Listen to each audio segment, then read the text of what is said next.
Bienvenido desde el aula con el profesor Beli Daniel Castillo. El día de hoy vamos a hablar de las diferencias individuales. Las diferencias individuales, cómo afectan el comportamiento organizacional y cómo desde la psicología nosotros podemos entender a nivel individual todo lo que ocurre en una organización y prever su comportamiento y así lograr una mayor eficacia. Veamos en detalle. Dentro de las diferencias individuales hay dos aspectos que tenemos que hacer notar. Primero, la que tienen que ver con el individuo y aquella que tienen que ver con lo cultural, o sea, con una percepción de lo cultural. Entonces, en esa diferencia individual tenemos las capacidades. ¿Qué son las capacidades? Bueno, habilidades básicamente que el sujeto tiene. Son habilidades y otros factores que cumplen una función en el comportamiento individual, en el desempeño individual. Estas habilidades, por lo general, estas capacidades, algunas veces son adquiridas, ¿verdad? Otras, por el contrario, en el caso de las capacidades, son adquiridas o son innatas. Por ejemplo, cuando hablamos de las capacidades, también la podemos concebir como un rasgo innato, pero a la vez aprendido. Esto va a permitir a la persona que pueda realizar alguna labor de tipo mental o de tipo físico. O sea, una capacidad, por ejemplo, la capacidad para dar un discurso, la capacidad para escribir una novela, la capacidad para armar un motor, la capacidad para hacer ciertas tareas particulares. Eso es único en el individuo, o sea, eso lo hace diferente al individuo, porque aunque un conjunto de individuos pueden tener las mismas capacidades, pero de alguna u otra manera se es diferente. Entonces, en función de las capacidades, es que los psicólogos vamos a ir trabajando con ellos en el ámbito organizacional. Conjuntamente con las capacidades tenemos las habilidades. Bueno, ¿y qué son las habilidades? Las habilidades son competencias que están relacionadas con las tareas, tales como la destreza para negociar una función, manejar una computadora o comunicar claramente la misión y la meta de un grupo. Fíjense que las habilidades son competencias, las habilidades no están dentro de la competencia, no. Una competencia es una habilidad que tú tienes, una destreza, pero hoy los psicólogos hablan mucho de competencia. Les voy a explicar algo. Se ha estudiado más las habilidades. El término competencia fue traído por David McClelland por los años 60 al mundo de la psicología organizacional. Pero ya para principios del siglo pasado hay miles de investigaciones que tienen que ver con las habilidades. Pero hoy día se habla de desarrollar competencia. ¿Y qué son competencias? Bueno, es competencia para que tú puedas hacer una tarea muy específica. Son competencias y en que hablan de competencias cognitivas y todo esto, pero básicamente la idea es generar una mayor cantidad de mano de obra. Eso es lo que quieren fundamentalmente. En las grandes naciones, las 7 naciones más poderosas de la Tierra, no se habla de competencia, sino se habla de desarrollar habilidades. Y se habla de modelos educativos totalmente diferentes a los países más pobres, que repetimos vainas que ellos no utilizan. Bueno, por eso son los 7 países más poderosos de la Tierra, porque son distintos y están apegados a los principios de la ciencia. Nosotros siempre estamos inventando. En este sentido, los administradores van a tratar entonces de ajustar las habilidades y las capacidades. Fíjense que las capacidades entonces son rasgos, mientras que la competencia estamos hablando de competencias que tienen un individuo para hacer una tarea en particular, es competente en algo, ¿tú me entiendes? Entonces van a tratar de ajustar esas habilidades y esas capacidades de cada individuo, ¿verdad?, a los requisitos del puesto. Los puestos tienen un conjunto de requisitos, por lo tanto el proceso de compaginar, o sea, hacer coincidir, es importante, porque ningún liderazgo, motivación o recursos organizacionales puede compensar las deficiencias en capacidades y habilidades. ¿Sabe por qué no la puede compensar? No importa todo el liderazgo que tenga la organización y toda la motivación que tú le des, porque eso es inherente al individuo. O sea, son inherentes al individuo. O sea, por eso en el diseño de puestos se agregan esas capacidades y esas habilidades. Entonces, no importa que tú seas el mejor líder, si la gente no tiene esos rasgos que son básicamente innatos y esas destrezas que son en muchos casos aprendidas, sería imposible entonces que las personas que puedan desempeñar adecuadamente su labor. Sé que en este sentido lo importante es entender esa diferencia individual, porque no se puede hacer. Entonces, en el diseño de puestos, ¿qué es lo que nosotros intentamos? En el diseño de puestos lo que se intenta es adivinar de alguna manera cuáles habilidades son más preponderantes para que el sujeto desarrolle su tarea dentro de la organización. Y eso es lo que buscan los administradores. Hay otras diferencias que vienen dadas en el individuo, no solamente por estos elementos que hemos señalado, que son importantes, capacidades y habilidades, sino por la clasificación demográfica, o sea, una clasificación que se hace en términos demográficos. Bueno, y todo el que ha hecho una investigación o algún ensayo de investigación, cuando hablamos de la categoría demográfica, la más común en el caso, cuando nosotros hablamos de las variables psicológicas, fíjense, tenemos esas diferencias fundamentales, ¿verdad? Capacidades, habilidades, la diferencia que viene por la demografía. Ahora, las variables psicológicas son otro tipo de diferencia. Comencemos por la primera variable de estudio de la psicología. La primera variable de estudio de la psicología es indudablemente que la percepción. Y la percepción que es simplemente es la organización de los datos que nos llegan a través de los sentidos, ¿verdad? Simplemente, o sea, si vienen del ambiente, nos llegan a través de los sentidos y nosotros lo organizamos. Aquí tenemos otra imagen que nos puede ilustrar en esto. Entonces, la percepción ¿a qué nos ayuda? Bueno, pues simplemente a los individuos ayuda a seleccionar, organizar, almacenar e interpretar estímulos en una imagen significativa y coherente del mundo del mundo. Es importante, fíjense, si nosotros no interpretamos de manera, por lo que la forma en que un empleado ve una situación con frecuencia tiene mucho mayor significado para comprender el comportamiento que la situación misma. El problema no es la situación, el problema no es el problema es cómo tú ves el problema. O sea, estamos todos frente a un mismo problema.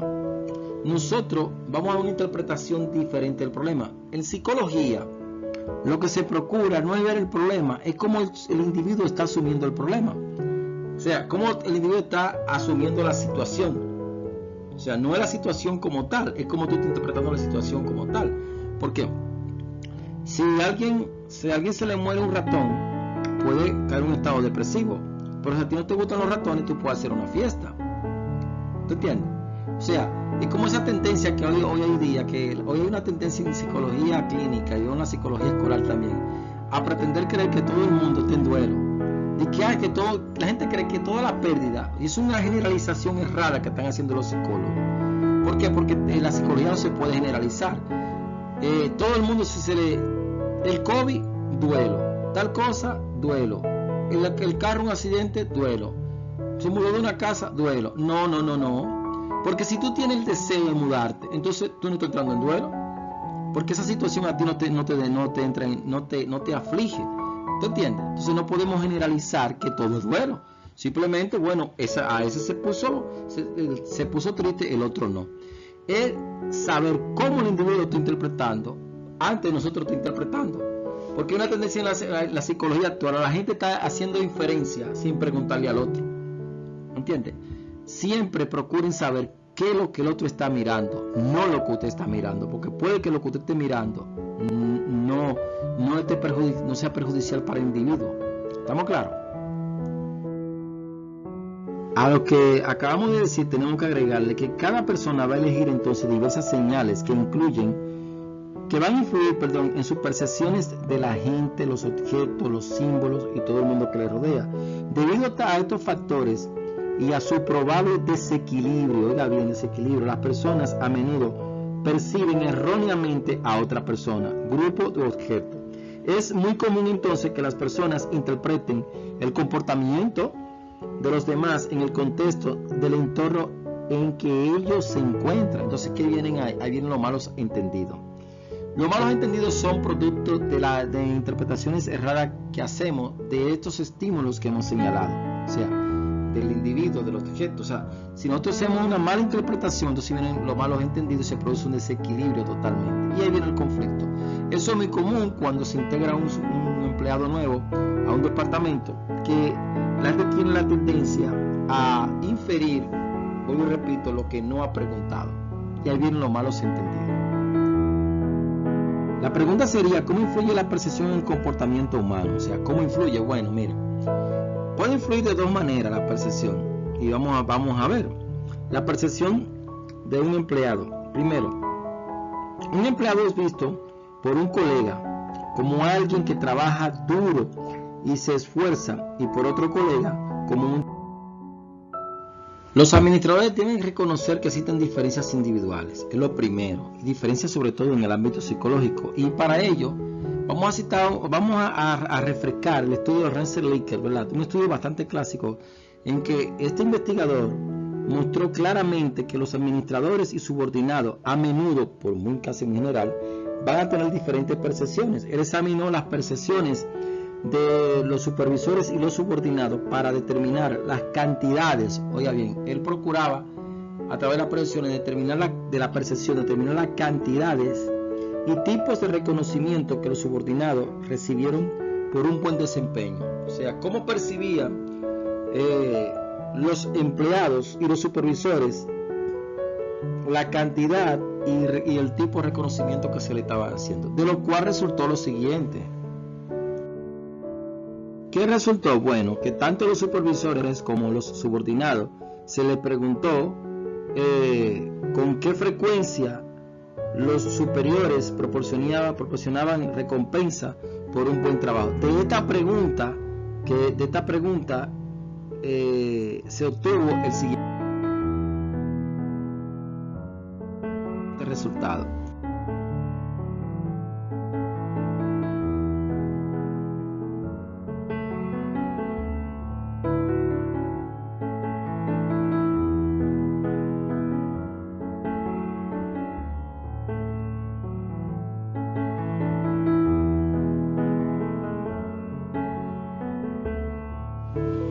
La percepción se ve afectada por un conjunto de variables. Aquí tenemos un conjunto de variables, de indicadores, por así decirlo. La percepción es la variable más importante en el estudio de la psicología. Mire, lo primero que tenemos son los factores situacionales, tenemos las necesidades que tiene el individuo, tenemos el estado emocional, tenemos los procesos de atribución. Los estereotipos son creencias, pero como creencia tienen un impacto directo en el comportamiento y en la característica de la persona dentro del trabajo. Y por lo general esta creencia la gente tiende a generalizarla y a simplificarla y tener un carácter inclusive hasta permanente con respecto a ella. Esto afecta directamente en el ámbito laboral, porque tal vez en el ámbito laboral algo que la gente hace muy a menudo es generar estereotipos hacia las personas. Y es que esta generalización que hacen la mayoría de las personas van a contribuir en alguna forma a la formación de qué y a la solidificación de eso, los estereotipos, tanto de otras personas como de ocupaciones. Los estereotipos se van a perpetuar porque la gente tiende a percatarse de las cosas que encajan en su estereotipo y a pasar por alto las que no lo hacen. La gente tiene una tendencia a buscar las cosas que ellos han estereotipado, lo que ellos creen. O sea, la gente busca lo que él cree. Lo que no cree, no lo ve. Nunca lo va a ver. Eso es una tendencia natural. A la gente ver en lo que está creyendo. Muy a menudo.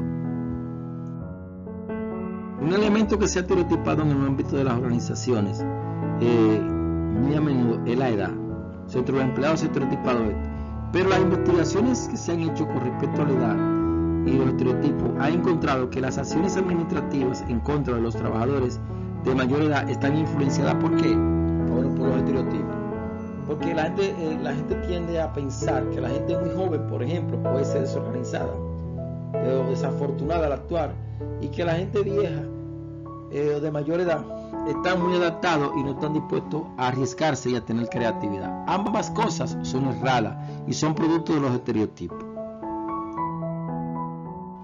Y es que hay que tener claro que la impresión de los estereotipos puede dar como resultado, en el caso de las organizaciones, que se elaboren programas de ascenso, programas motivacionales, diseño de puestos inclusive, o evaluación de desempeños injusta. ¿Por qué? Porque estamos filtrando una labor neutral a través de los estereotipos.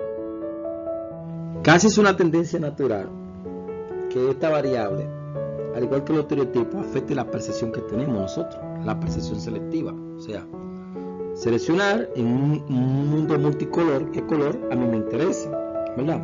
Entonces es importante que los administradores, la gente que dirige, supervisores y demás, ¿verdad? Muy importante ya que estos con frecuencia reciben grandes cantidades de informaciones y datos muy a menudo y pueden tender, y es así, tienden, diría yo más bien, a seleccionar la información que respalde sus puntos de vista. La gente ignora la información o señales que puedan hacerla sentir incómoda. La gente busca lo que quiere ver y quiere escuchar lo que quiere escuchar.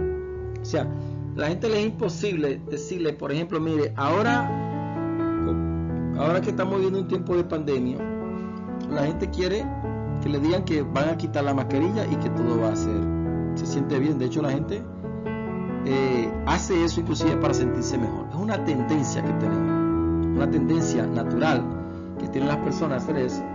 Y no es que está mal, porque si tú vas siempre a tener todas las informaciones, bueno, pues estaría de alguna manera hasta mal. Pero la idea de todo esto es que nosotros podamos escoger entre un caudal inmenso, ¿entiendes?, de informaciones, aquellas que concuerdan con nuestras características individuales. El tercer elemento que influye en la percepción, al igual que los estereotipos y la percepción selectiva, son las características individuales. Aquí le vamos a llamar características del administrador. Y bueno, ¿y qué ocurre? Que las personas con frecuencia se utilizan a sí mismas como punto de partida para percibir a los demás. O sea, yo quiero percibir al otro como yo soy. Es un error, señores. Usted no puede percibir al otro como usted. No, porque lamentablemente el otro es como es. O sea, usted no puede pretender que todo el que le rodea es bueno. Bueno, usted es ingenuo y usted es bueno. Es usted que es ingenuo y es bueno. Pero los demás no son ingenuos y no son buenos. Eso es muy común con las personas ingenuas. ¿Entiende? El agresivo cree que todo el mundo anda buscando agresividad, por ejemplo. El asertivo, bueno, puede entender lo que estoy diciendo. Ser asertivo es importante. Usted no puede generalizar tampoco. O sea, yo no puedo pretender que usted se va a comportar como yo me comporto porque somos personas totalmente diferentes. ¿Estamos claros? Eso es que tiene que quedar bastante claro, muy claro, entre uno y otro. O sea, con frecuencia nosotros tendemos a eso. ¿Entiendes? Y quien evita eso, ¿quién es? El que se conoce a sí mismo. Aparte de conocer a sí mismo, los investigadores indican lo siguiente. Bueno, ese es el punto más importante. Cuando tú te conoces, tú puedes ver al otro con precisión, pero también las características de uno mismo van a afectar las características que identifican a los demás. O sea, yo tengo un rasgo en particular, por ejemplo, yo soy un poco despistado, entonces yo puedo pretender que los demás sean despistados. No, yo soy muy formal y puedo pretender que los demás sean muy formales. No, las personas entonces que se aceptan a sí mismas y que se conocen a sí mismos son las personas que perciben mejor a los demás. Cuando tú sabes de qué tú adoleces y cuáles son tus fortalezas, entonces tú vas a percibir mejor a los demás. Es importante porque tal vez este elemento será el elemento que más afecte la percepción de nosotros con respecto a los demás. Las características individuales tal vez tienen un efecto de mayor peso o se adhieren muy bien a lo que son los estereotipos y bueno, a la percepción selectiva, pero mucho más a los estereotipos, que son los tres elementos que hasta ahora hemos visto que afectan la percepción. Fundamentalmente, ¿qué sugiere lo que hemos dicho? Bueno, básicamente que las percepciones de los administradores que dirigen comportamiento humano y las diferencias individuales de los empleados estarán influidas, ¿por qué? Por sus propios rasgos. Vamos a tratar a los demás a partir de lo que nosotros somos.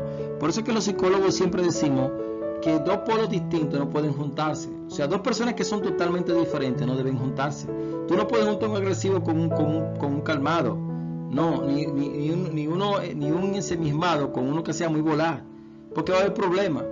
Y es un principio que viene de la Biblia. La psicología lo promueve muy bien, que dice que no debe haber lluvia desigual y que dos personas no pueden andar por un camino si no están de acuerdo.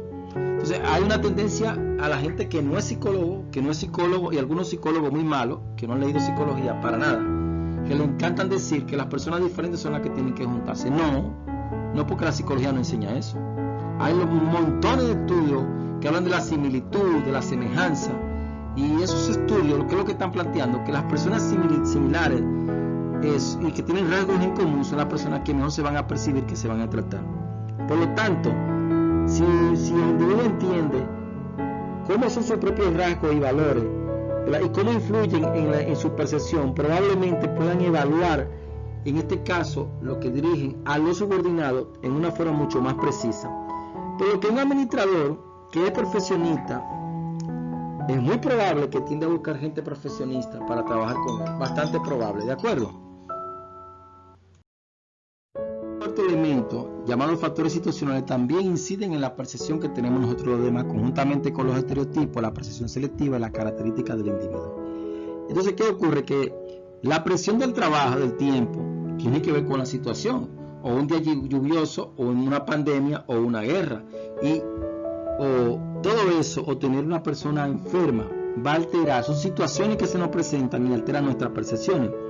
En el caso de la presión del tiempo, las actitudes de la gente con la que trabaja un administrador en este caso y otros factores situacionales influyen en la exactitud de la percepción. Si el administrador en este caso está bastante preocupado porque el tiempo, ¿verdad?, se le está agotando y tiene que entregar un pedido inmediatamente, todas sus percepciones estarán influenciadas. ¿Por qué? Por las restricciones que él tiene del tiempo, y es probable que entonces él hasta se moleste y le hable de manera inadecuada a los subordinados, porque él tiene presión y puede percibir cualquier información que tú le des como inadecuada. La presión del tiempo va a obligar entonces literalmente a que, en el caso que estamos diciendo, el administrador pase por alto algunos detalles, ¿verdad?, y acelerar ciertas actividades y ignorar otras actividades, o sea, que alteran nuestra percepción y en consecuencia altera nuestro comportamiento. Entonces es importante tener claridad sobre cómo la situación hace que se altere nuestra percepción. Es como vamos yendo por la mañana, vamos al trabajo y nos tomó el sueño. Entonces, oye, estamos contra el reloj. Cualquier cosa nosotros la vamos a percibir de manera inadecuada. Después, mira lo que me pasó. Pero fue la situación que te llevó a eso. Por eso es que cuando estamos en situaciones apremiantes, la psicología recomienda no tomar ningún tipo de decisión, porque no estamos percibiendo de manera adecuada. Un quinto elemento que se suma a los que ya hemos señalado, ¿verdad? Por ejemplo, los factores situacionales, los estereotipos, la característica del administrador y la percepción selectiva se unen a las necesidades que tenemos nosotros y que también alteran las percepciones. Por lo que las percepciones son influenciadas entonces de manera muy importante por nuestras necesidades y deseos. En otras palabras, el empleado, el administrador, el vicepresidente y todo el mundo va a ver lo que él quiere ver. ¿Qué es lo que tú quieres ver? Aquellas cosas que satisfagan tus necesidades. Eso es lo que la gente quiere ver y de alguna manera, bueno, tiene sentido. Yo no quiero ver aquellas cosas que me están alterando, yo quiero ver aquellas cosas que van a satisfacer mis necesidades. Si tú andas buscando un carro, donde quiera que tú veas, va a mirar muchos letreros de gente que está vendiendo carro, inclusive el letrero que siempre tuvieron ahí frente a ti y tú nunca lo viste. ¿Por qué? Porque tú no estabas buscando eso, tú estabas buscando otra cosa. Entonces es muy importante que cuando analizamos por qué la gente responde como responde y estamos viendo sus percepciones, tenemos que ver qué tipo de necesidad el sujeto tiene. Un empleado que tenga necesidad de ganar dinero, cualquier puesto de trabajo lo va a ver fabuloso hasta que él comience a recibir dinero y resuelva su problema, porque ese es el problema de las necesidades. Miren, un chiste, lo vamos a subir esto como un chiste, pero una realidad. Una mujer que ya le llegó el reloj meridiano para tener hijos, señores, va a ver en todos los hombres la posibilidad de tener un hijo con él, inclusive el delivery. Hasta el delivery lo ve bueno para tener un hijo, coño, y porque ella quiere que alguien le done un esperma. Entonces esa necesidad que ella tiene de ser madre es increíble, insólito, pero es así. Como otras necesidades distorsiones, después que tiene dice, ay, pero qué feo, Dios mío, ¿cómo yo tuve ese hombre con ese hombre tan loco y tan sinvergüenza? Bueno, porque tú quieres un hijo y tu necesidad te llevó a alterar la percepción. Vaya de la vida, así es. Cósenselo. Otro elemento que se suma a los anteriores son las emociones. Las emociones también alteran nuestras percepciones. Bueno, y esto sí es verdad que alteran las percepciones, porque imagínense, usted va caminando por una calle y de repente en la verja sale un perro y le ladra. Oiga, usted no percibe que están pasando carros, usted cruza la calle al otro lado y no se da cuenta. Si usted no percibió el peligro, usted atinó solamente a defenderse de las garras, de las mordidas del ladrido del perro, porque vio como un monstruo. Entonces fíjense cómo las emociones alteran nuestras percepciones, de manera que el estado emocional de una persona tiene mucho que ver, pero muchísimo que ver con la percepción. Y una fuerte emoción como el desagrado por una política organizacional puede hacer que una persona perciba características negativas en la mayoría de las políticas y reglas de la organización. Comienza a generalizar. Cuando estamos muy emocionados, decimos lo que no debemos y lo que no queremos. ¿Entiendes? Entonces, tenemos que tener mucho cuidado porque bajo los estados emocionales, la gente lo primero que hace es distorsionar la realidad. Entonces, no podemos tomar decisiones bajo un estado emocional. Nuestras decisiones tienen que ser tomadas en frío. Una vez que hemos tomado las decisiones en frío, entonces bueno, ahí la cosa cambia. Pero tenemos que tener mucho cuidado al momento de tomar decisiones que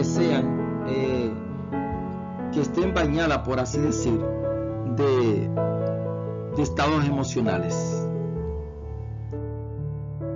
El último elemento que contribuye a alterar o a no alterar la percepción que tenemos en el ámbito laboral o en cualquier ámbito es el proceso de atribución. Claro, habrían otros elementos, pero aquí hemos señalado esto, ¿verdad? O sea, conjuntamente con los estereotipos, con la percepción selectiva, con la característica del individuo, ¿verdad? Con la situación, ¿verdad? Y con las emociones. Las emociones. Está el proceso de atribución, ¿verdad? El proceso de atribución. Que es la teoría de la atribución que va a proporcionar los conocimientos respecto al proceso por el cual nosotros asignamos causas o motivos al comportamiento de las personas. O sea, ¿a qué causa yo digo que la persona que me pasó por mi lado no me saludó? ¿Me saludó porque comparó? ¿Porque él es así? ¿O porque va preocupado? ¿O porque había mucho ruido y no podía saludarme? Fíjense, en los procesos atributivos que vienen de la teoría de Fritz Heider, de la psicología ingenua de Heider, es que dicen que nosotros le damos respuesta al por qué la gente se comportó de esa manera. ¿Sí? ¿Por qué lo hizo? Y esto altera constantemente la percepción que tenemos del mundo y los demás. Igualmente en el ámbito laboral. Y es que el hecho de observar los comportamientos y sacar conclusiones, simplemente a eso lo llamamos atribución. O sea, es un proceso de inferencia que hacemos. Y si el proceso de inferencia es inadecuado, entonces altera nuestra percepción de la realidad. Y cuanto no más en el mundo del trabajo, porque en el trabajo constantemente estamos haciendo ¿qué? Inferencia. Hacemos fundamentalmente dos tipos de atribución, dos tipos de procesos de atribución, una que son de disposición y vamos a ver primero la de disposición. O sea, esta analiza algún aspecto del individuo, o sea, tiene que ver con una atribución interna del individuo, ¿verdad? Del individuo, tal como la capacidad, habilidad o motivación interna. O sea, porque el individuo es así, o sea, las atribuciones que son propias del individuo, ¿verdad? Explicar un comportamiento en términos de algo interno de la persona, como la agresividad, la timidez, la arrogancia o inteligencia o poca inteligencia, indica una atribución de disposición. Si un empleado, por ejemplo, hizo un buen desempeño, no, que él es inteligente, es que él es inteligente. O sea, nos estamos obviando de que hay otros elementos que contribuyeron a que tuviera un buen desempeño. O por el contrario, no. Es que él es un ignorante, muchachos. Es un arrogante, es un fanfarrón. Entonces, fíjense, estamos atribuyendo su conducta a factores internos y estamos obviando que el comportamiento humano está determinado tanto por la herencia como por el ambiente. Entonces, aquí estamos haciendo un sesgo al momento de atribuir el comportamiento del individuo. Por el contrario, si nosotros vemos la atribución situacional, estamos tomando en cuenta entonces los factores de la situación, o sea, cómo la situación afecta de alguna manera el comportamiento del individuo. En este caso, aquí se va a ver el efecto del ambiente en el comportamiento, al explicar que el bajo desempeño, por ejemplo, de un trabajador nuevo fue el resultado de un periodo de ajuste típico durante el periodo de aprendizaje o de adaptación a las tareas, ¿verdad? Es un ejemplo bastante claro de atribución situacional. Muy por el contrario, si yo dijera que el empleado no tuvo un buen desempeño porque es bruto, algo porque es un ignorante, porque lo elegiste mal. Entonces tú estás atribuyendo que el mal desempeño es resultante de variables internas al individuo y no tomando en cuenta la variable situacional, que siempre están presentes ambas, no una sola. El problema es que tenemos una tendencia siempre a hacer atribuciones de tipo psicológica o individual y olvidamos las atribuciones de tipo situacionales. Bueno, y para saber si un comportamiento que emite un individuo se debe a la situación o por lo contrario, si no es la situación que está determinando que él se comporte de esa manera, Kelly plantea 3 criterios. Entre ellos están el consenso, la distinción o lo particular y la consistencia. Vamos a verlos cada uno en detalle. Con respecto al consenso como criterio para determinar si el comportamiento de una persona se debe a la situación o no, se partiría de la siguiente pregunta: ¿la mayoría de las personas dirían o harían lo mismo en esa situación? Si la respuesta es sí, es bastante probable que digamos entonces que el individuo se está comportando de esa manera a cualidades únicas y no a la situación, porque hay un consenso, bueno, en términos general, no a la situación, no es que todo el mundo lo haría de esa manera. Por el contrario, si hablamos entonces de la distinción como criterio para determinar a qué se debe, en este caso la situación, la pregunta sería: ¿el comportamiento es inusual o atípico para esa persona? Bueno, si ella no siempre se comporta así, podemos entonces decir que se debe a la situación. Y si siempre lo hace así, vamos a decir que son atributos únicos del individuo. Y por último, el tercer criterio, que es la consistencia. La pregunta sería: ¿la persona se comporta así en forma consistente? Bueno, si es de forma consistente, ¿verdad?, entonces el comportamiento ocurre y el comportamiento que él está emitiendo no es diferente al que él está emitiendo. Entonces decimos que es la situación y no es el individuo. Ahora, si es lo contrario, decimos que es el individuo, o sea, atributos personales. Estos son los 3 criterios que Kelly plantea para usted determinar si el comportamiento del individuo lo vamos a atribuir a la situación o al propio individuo. Aquí tenemos entonces los errores de atribución, y son estos errores los que distorsionan entonces la percepción que tenemos con respecto a lo que estamos observando. Primero, un prejuicio de atribución, ¿verdad?, es esa tendencia que tenemos a preferir un tipo de explicación del comportamiento sobre otra. O sea, tenemos la tendencia, por ejemplo, yo le decía hoy día, tenemos la tendencia de decir que todo el que se le pierde algo está en duelo. Es una tendencia que hoy día. Un error de la atribución fundamental siempre es hacer un juicio con solo informaciones limitadas acerca de la persona o la situación. Nos encanta hacer juicio de lo que desconocemos. Nos encanta hablar de lo que nosotros no conocemos. No podemos hablar de lo que nosotros no conocemos. Tenemos y necesitamos informaciones fundamentales. Es esencial tener muchas informaciones, porque de lo contrario, señores, estamos mal. No podemos entonces nosotros emitir un juicio con poca información. Y cuando hacemos eso, estamos distorsionando la realidad. ¿Qué dicen las investigaciones? Bueno, las investigaciones dicen que los individuos tienen una mayor probabilidad de explicar las acciones en términos de cualidades internas y no de cualidades externas. O sea, es el error fundamental, básicamente. Para nosotros es más fácil decir que el individuo es así, que la situación es así. Y yo le pongo siempre a mis estudiantes de historia de la psicología un ejemplo, digo, para que razonen de manera lógica. Le decimos, bueno, óyeme, si una mujer es infiel en el barrio, ¿qué dice la gente? La gente de las mujeres infieles dice un paquetón de cosas, pero nadie le preguntó, porque sobre todo la mayor explicación que le da la gente es que ella es así, pero no olvidamos de la situación en la cual se encuentra el sujeto. O sea, es muy fácil decir, porque es más rápido hacer atribuciones psicológicas y olvidarnos del contexto en el cual se encuentra el individuo. Y eso pasa en el trabajo muy a menudo, bastante. Decir que el empleado tuvo un mal desempeño porque el empleado es un haragán, un charlatán, y nos olvidamos de los recursos que la organización no le dio y que no le creó un ambiente favorable para que tenga un buen desempeño. En términos concretos, el error de atribución fundamental ocurre porque es más fácil atribuir el comportamiento a rasgos del trabajador, por ejemplo, a la desidia, o sea, a la haraganería, que al estilo del trabajo del administrador. O sea, y obviamos entonces la participación de quien nos está supervisando y quien nos está dirigiendo. Entonces, al sistema, que también tiene que ver la propia organización y la propia situación. Las explicaciones basadas en los rasgos pueden entonces ser dañinas, porque dañan al individuo y generan conflictos disfuncionales y generan muchos malos entendidos, y nos estamos obviando que estamos frente a una persona y no frente a una cosa, y en consecuencia toda la percepción de nosotros y el que está mirando se ve alterada.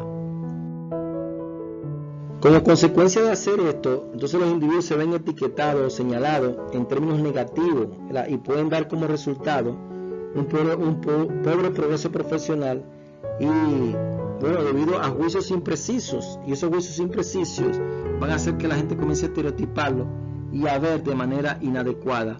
Entonces ya se crea todo un historial de un individuo, porque usted no se detuvo a analizar a qué se debía su conducta, si era al propio individuo o a la situación. Simplemente usted prefirió decir que el individuo es así.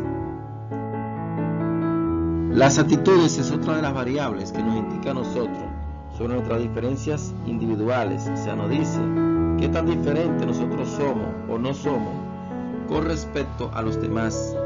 Entonces, en este caso, fíjense, es un término que tiene que ver con nuestros sentimientos, un sentimiento positivo o negativo. En el ámbito de las organizaciones, las actitudes tienen algunas implicaciones para los administradores, ¿verdad? Algunas implicaciones que son interesantes, como las que estamos mostrando aquí en este momento. Primero, las actitudes tienen que aprender los administradores, entender que son aprendidas. Por lo tanto, muchas veces ellos están hay que destacar en el ámbito de las organizaciones, para aquellas personas que dirigen, esto es muy importante. O sea, miren, las actitudes tienen una característica, que eso subyace en las actitudes, y son de larga duración. ¿Entiendes? Son de larga duración, pero como son aprendidas las actitudes. Un punto central entonces en las actitudes es la experiencia. Es muy importante la experiencia. Por ejemplo, la experiencia hace que la gente tenga actitudes. Por ejemplo, un empleado que viene de una organización anterior, que tenga una actitud positiva o negativa hacia el pago, hacia los programas de desempeño, hacia la forma de cómo integrarse a los grupos. Por lo tanto, la experiencia previas van a implicar de alguna manera y van un elemento que está en torno a las actitudes es la disonancia cognitiva. La disonancia cognitiva implica que tenemos la búsqueda de equilibrio. Entonces tenemos que buscar nosotros el equilibrio. ¿Y qué produce la disonancia cognitiva? Bueno, nosotros tenemos un conjunto de información. Cuando dan una información que choca con la información que ya tenemos, que ya poseemos, entonces se produce un desequilibrio. Fíjense, la disonancia cognitiva en el ámbito de las organizaciones pueden ayudar a explicar las elecciones hecha por un individuo con inconsistencia en las actitudes, cuando se enfrenta a una situación nueva que tiene que implicar un cambio en las actitudes. Entonces él tiene que elegir una u otra cosa. Por otro lado, también las actitudes. En este sentido tenemos el siguiente ejemplo: si una persona, si se requiere que los individuos, los empleados, ¿verdad?, por el diseño de su puesto u ocupaciones, digan o hagan cosas, esto es muy importante, ¿verdad?, que contradigan sus actitudes personales. Esto puede entonces cambiar estas actitudes para que sean miren, la presencia del que dirige es muy importante para cambiar las actitudes. Y bueno, y la comunicación sería el elemento más importante para cambiar la actitud. Entonces los que dirigen van a enfrentar la tarea de cambiar las actitudes de los empleados, debido a que sus actitudes actuales, por ejemplo, pueden obstaculizar, pudieran o no, eso no obligatoriamente es así. ¿Y qué pasa? Bueno, que muchos empleados no confían en el administrador, no aceptarían entonces el mensaje que éste le envía a cambiar o cambiar una actitud. Más aún, si el mensaje no es convincente, no existiría entonces una presión para cambiar. Por lo tanto, cualquiera lo puede dirigir. A veces nosotros vemos una persona en un puesto de trabajo. Entonces, cuando hablamos del cambio de actitudes, esto es muy importante. Aquí tenemos una situación que es parte de la historia reciente, la historia más o menos reciente, bueno, del siglo pasado, sobre todo ya las 2 últimas décadas del siglo pasado. Fíjense, es importante el prestigio del que dirige, del que comunica, porque eso va a ayudar mucho en el cambio de actitudes. Y un ejemplo de ello ocurrió en la década. En este caso, un trabajador que decidió no aceptar un ascenso, oiga bien, él está comprometido con la creencia de que es mejor permanecer en su posición actual que aceptar ser ascendido. Es increíble, señores. Hay gente que prefieren, mucha gente, no ser ascendido. Las actitudes entonces que han sido expresadas. Observen que la cantidad de personas afectadas por los intentos de cambiar las actitudes depende en parte de la situación, o sea, del momento. Entonces, al escuchar o leer un mensaje, por ejemplo, de persuasión que ayuda a cambiar las actitudes, la gente a veces, no siempre, está distraída por otro pensamiento, sonidos o actividades.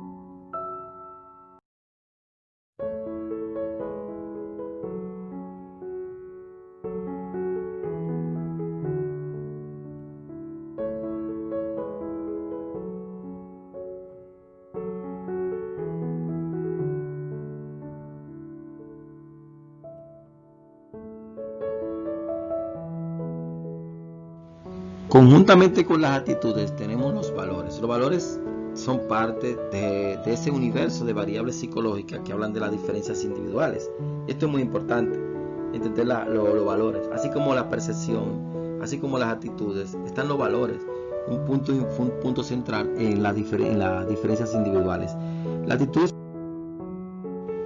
y es que el trabajo de una persona es un aspecto muy importante para su mundo, pero muy importante porque ¿cuántas horas le dedicamos al trabajo, señores? El día tiene 24 horas, dormimos 8, nos quedan 16, y esas 16 usted dedica entre 9 y 10 horas al trabajo. ¿Van cuánto? Van 18, le quedan 6 horas, 6 horas para usted hacer cualquier otra cosa. Y es que no solamente los valores afectan nuestras actitudes, sino también las percepciones, no solo de los fines desapropiados, sino también de los medios apropiados para lograr dicho fin. O sea, si es correcto o incorrecto usar un medio o un fin. O sea, desde el diseño y desarrollo de la estructura organizacional y los procesos hasta el empleo de este. Otro aspecto muy vinculado con las actitudes son la satisfacción. La satisfacción. Bueno, si estamos de acuerdo con algo, le decía, estamos satisfechos. Si no estamos de acuerdo, estamos satisfechos. Por lo tanto, es una actitud, la satisfacción de los individuos, ¿verdad? Y que tienen acerca de sus empleos, en el caso que nos ocupa a nosotros. O sea, ¿y qué es lo que hace? Estas son las dimensiones centrales que afectan nuestras actitudes de un individuo, aparte del trabajo mismo. Por ejemplo, el pago, bueno, el dinero que te pagan, la cantidad recibida y la equidad del pago percibida. Si tú percibes que tu pago es justo o injusto, el puesto, y el puesto tiene que ver con lo interno, ¿verdad? El grado en que las tareas laborales. Claro está, que el saber qué tanto no están satisfechos nuestros empleados, no solamente con el análisis de las dimensiones que hemos señalado, sino también hay escalas que te pueden decir que está satisfecho tu empleado. ¿Se vincula la satisfacción con el desempeño laboral? Bueno, vamos a ver que hay diferentes posiciones con respecto a esto, si es así o no es así. Pero durante mucho tiempo. Entonces, saber cuál variable afecta a cuál. Bueno, si el desempeño es producto de la satisfacción o no es producto de la satisfacción, bueno, eso ha generado, entonces hay 3 posiciones al respecto que están claramente definidas. Algunas personas, algunos entienden que sí, que es así, que hay una relación directa entre satisfacción y desempeño, otros que no. Pudiéramos agregarle a lo anterior lo siguiente, fíjense que las 2 primeras posiciones, lo que dicen que la satisfacción es producto del desempeño es producto de la satisfacción, y a otros que no, que el desempeño no es producto de la satisfacción. El tercer punto de vista, bueno, que sí tenemos que aclarar, es el que señala que la recompensa van a mediar en la. Bueno, no hay una relación de causa y efecto probada entre la satisfacción y desempeño, pero si una persona que esté satisfecha tiene un mejor trato hacia los demás, se integra más fácil al equipo de trabajo, asume más fácil alguna información que le estén dando, tiene menos nivel. Mire, a menudo nosotros vamos a una organización, sea de servicio, sea de producción, de lo que fuere, y nosotros decimos, oye, pero qué trato tan mal de ese empleado. Bueno, y es que sí existe una relación entre la satisfacción laboral de los empleados y la satisfacción de los clientes. Usted se siente más satisfecho pero también podríamos decir lo contrario. Bueno, los empleados que tienen que enfrentar clientes que son animales, en un buen dominicano, bestias vestidas de personas, esas personas producen entonces en usted mucha insatisfacción. Mire, cuando un profesor, por ejemplo, tiene un estudiante que no entiende nada, hace un tiempo, bueno, una empresa de aerolínea decía lo siguiente: cliente insatisfecho que lleve a empleado insatisfecho, tratando de contratar individuos con actitudes agradables y positivas y alegres. O sea, la idea era que la empresa buscaba que Mire, la personalidad es el otro factor que vamos a ver, que tiene que ver, la otra variable que tiene que ver con la diferencia psicológica, o sea, la variable psicológica dentro de las diferencias individuales, aparte de la capacidad, las habilidades, lo étnico, ¿verdad? Está la variable psicológica. Dentro de la variable psicológica, miren, no importa cómo se define la personalidad, desde la psicología se han generado algunos principios para entender la personalidad. Primero, la personalidad es organizada, eso es importante, es un todo organizado, ¿verdad? O sea, de otra forma el individuo no tendría un significado, o sea, no es... A los anteriores se le agrega que la personalidad también, o sea, aunque la personalidad tiene una base biológica, no hay duda, ¿verdad? Su desarrollo específico también es un producto de ambientes sociales y culturales. O sea, no solamente lo biológico, sino lo sociocultural entra en el ambiente.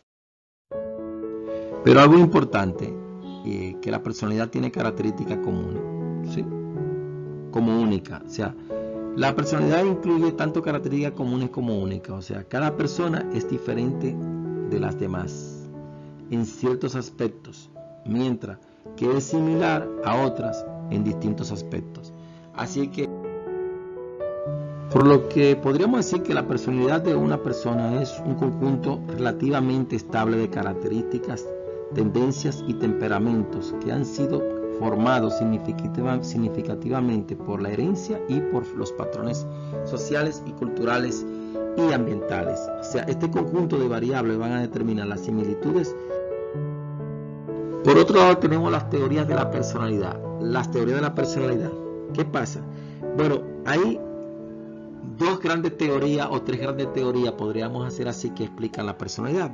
Y la teoría más conocida, bueno, las teorías más conocidas son la de Freud y la de Gordon Arpo. Aquí, bueno, tiene la teoría de los rasgos, la primera, ¿verdad? ¿Qué dice con la teoría de los rasgos? Y es que los rasgos son una predisposición que tienen los individuos. La predisposición es interna, solo lo cardinal, ¿verdad? Que dirigen lo central, perdón. Que esto va a dirigir el comportamiento de un individuo en una forma consistente y muy característica, muy particular. En los rasgos centrales, ¿verdad? Aunque indudablemente, ¿verdad?, los rasgos producen inconsistencia en el comportamiento. Por otro lado está la teoría psicodinámica, ¿verdad? O la teoría de Sigmund Freud. En ella, bueno, indudablemente se explica la conducta humana a través del desarrollo de la personalidad. Recuerden el desarrollo de las etapas del desarrollo. Que comienza, ahí se menciona la etapa oral, fálica, latencia. Una tercera teoría protagonizada por Carl Rogers y Abraham Maslow es la teoría humanista. Entonces aquí se enfatiza en la persona, la realización de la persona. Aquí la persona, y bueno, sí, es importante este planteamiento, o sea, centrarse en la persona, porque este enfoque va a... Hay otro modelo, este modelo ha tenido cierta fama, aunque ya últimamente algunos lo han dejado, el modelo de las 5 grandes, porque ha tenido mucha crítica con respecto a si realmente explica o no explica la personalidad, y sobre todo no tiene mucha. Mírenlo acá, por ejemplo, la aplicación de esta teoría de las 5 grandes. Por ejemplo, el comportamiento del trabajo, ¿verdad? Duro, inteligente, la confiabilidad, la persistencia que pueda tener una persona en un puesto de trabajo, ¿verdad? Y la Si una gente, en este caso, tú lo evaluaste y tú ves que calificó, que esos rasgos están en el 16FP, ¿verdad? La extroversión e introversión es otra variable importante que hay que tomar en cuenta al momento de evaluar a un individuo. Muy importante, muy fundamental, muy esencial. Fíjense, es el grado en que una persona es sociable, ¿verdad? Gregaria y segura, en comparación con una persona que sea reservada. La tercera dimensión de las 5 grandes es la afabilidad, que sería simplemente el grado de trabajar bien con los demás, o sea, trabajar en equipo, al compartir, que la confianza, la calidez y la cooperación. Las personas que van a puntuar bajo aquí, en esta dimensión, son frías, no son buenos para trabajar en equipo, ¿usted me entiende? Bueno, y esto de la estabilidad emocional, fíjense, la estabilidad emocional hay que tomarlo con pinza. ¿Por qué? Porque si yo hablo de estabilidad emocional, quiero decir que la gente puede estar inestable emocionalmente. No siempre estamos estables emocionalmente. Puede que usted esté evaluando a un individuo y él, en ese momento, por alguna situación, se va a mostrar inestable. Asimismo, se le agrega la apertura a la experiencia. Bueno, esto es importante. La apertura a la experiencia, conjuntamente con las otras 4 que hemos visto, ¿verdad? La afabilidad, la aplicabilidad, la extroversión, introversión, la estabilidad emocional, la apertura. Observen bien, nosotros hasta aquí hemos visto los 5 grandes elementos que tienen que ver con la personalidad. En este caso, esta última teoría tiene mucha utilidad práctica, las 5 grandes. No quiere decir que la de Freud, la de psicodinámica, la humanística y la teoría de los rasgos de la personalidad no tenga gran importancia, porque estos últimos, a los internalizadores están entonces los externalizadores, ¿verdad? ¿Quiénes son? Bueno, según este autor, sostiene que muchas personas se ven como títeres indefensos de la suerte, controlados por fuerzas externas, sobre lo que tienen, si acaso poco. Para finalizar esta entrega de hoy, vamos a ver entonces el contrato psicológico. ¿Qué es esto del contrato psicológico? Fíjense, cuando una persona acepta un empleo en una organización, se establece un contrato psicológico, o sea, que no es por escrito, debido a las diferencias, ¿verdad? En términos concretos, no es un documento escrito, ¿verdad?, entre una persona y la organización, pero sí es un entendimiento, esto es importante, que es implícito, de las contribuciones mutuas. Mire, los contratos psicológicos, un ejemplo paralelo de la vida, se da mucho entre las mujeres latinas. No sé de otro parte, yo soy latinoamericano, pues soy caribeño,